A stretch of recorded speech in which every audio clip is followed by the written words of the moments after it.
The houses on my street are beige boxes of beige people, living beige lives. Every lawn is a perfect green rectangle, every car is a sensible sedan, and every Tuesday, the recycling bins are lined up on the curb with military precision. It's the kind of suffocatingly pleasant place people move to when they've given up. I'd been here 6 months, and the only thing that broke the oppressive monotony was Mr. Abernathy next door. Or rather, Mr. Abernathy's garden. He was a wraith of a man, thin and pale, with the stooped shoulders of someone carrying an invisible weight. I never saw him during the day, but at night, in the pale blue glow of his motion sensor lights, he would be out there, tending his yard. His garden wasn't for flowers or vegetables. It was a collection of strange, dark, stalky things that looked like nothing I'd ever seen. Their leaves were the color of a deep bruise, and they grew in twisted, gnarled shapes, like arthritic fingers reaching for the moon. My dog, Buster, hated that garden. He'd pace along the fence line, a low growl rumbling in his chest. His fur bristled. At first, I chalked it up to the odd hours Mr. Abernathy kept, but then I started paying closer attention. I bought a cheap pair of binoculars, feeling like a character in a spy movie, and I started my own nightly ritual, watching the watcher. The plants weren't just oddly shaped. Through the lenses, I could see they had a texture that wasn't right. It wasn't plant-like. It was slick, almost leathery, crisscrossed with faint dark veins. And on still nights, when the air was heavy with humidity, I swore I could see them, pulsing, a slow, rhythmic throb, like a sleeping heart. A week later, the smell started. It was a faint, coppery scent on the breeze, like old blood mixed with damp soil and something sickly sweet, like rotting orchids. It was coming from his yard. The same night, I heard the sound for the first time. It wasn't the rustle of leaves. It was a soft, wet, sighing sound. Dozens of them, overlapping. The sound of lungs, not leaves. My curiosity had curdled into a thick, cold dread. I ordered a cheap drone online. The first time I sent it up, my hands were shaking so badly I almost crashed it into my own roof. I flew it high, then slowly lowered it over Abernathy's property. The view on my phone screen made me drop the controller. The garden wasn't just a random assortment of grotesque plants. It was a pattern, a complex, symmetrical sigil etched into the earth with living, breathing flora. At the very center was a large, bulbous plant that looked less like a cabbage and more like a swollen, veiny organ. And Mr. Abernathy was kneeling before it. He had a large, galvanized bucket next to him. As I watched, he dipped a ladle in and began to pour a dark, thick liquid at the base of the central plant. It wasn't water. It was too viscous, too dark.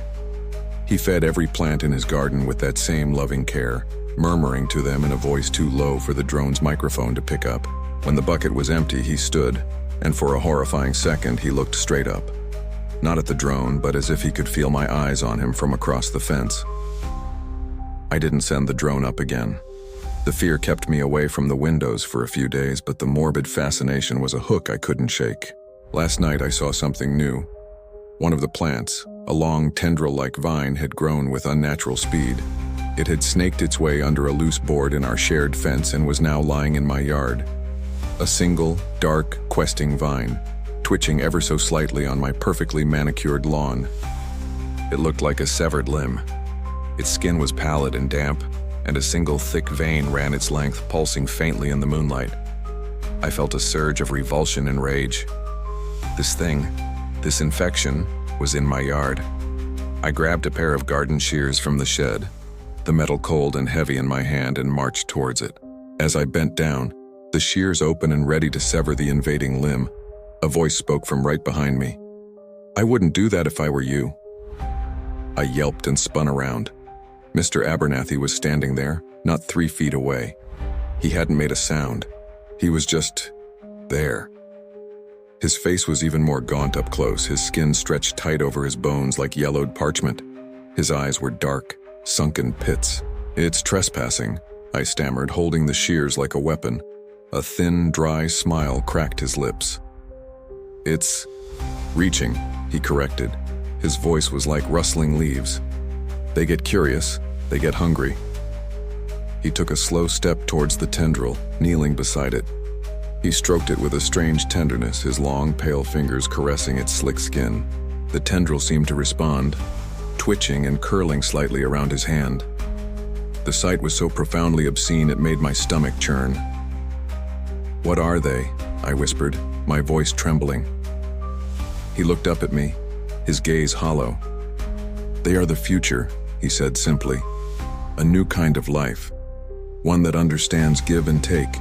You feed the soil, and the soil feeds you." He reached into the pocket of his worn coat. "You watch so intently," he murmured, his eyes locked on mine. "You have the patience, the curiosity. I think you're ready." He pulled his hand from his pocket. Nestled in his palm was a small, fleshy bulb. It was the color of raw liver, and it was covered in a web of thread-like red veins. As I stared in abject horror, it pulsed. A single, strong, wet beat that I could feel in the air between us. It was a heart. A seed. "It's time to start your own garden, son," Mr. Abernathy said, his voice a dry whisper that promised both salvation and damnation. He held it out to me, his smile widening, showing gums that were unnaturally dark. I stood there frozen, the garden shears hanging uselessly at my side. The coppery smell was overwhelming now, thick in the back of my throat. Behind him, in the darkness of his yard, I could hear them. The soft, wet sighs of the other plants. They sounded expectant.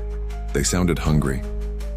And in the palm of his hand, the seedling pulsed again, a tiny, terrible heart waiting for fertile ground, waiting for an answer.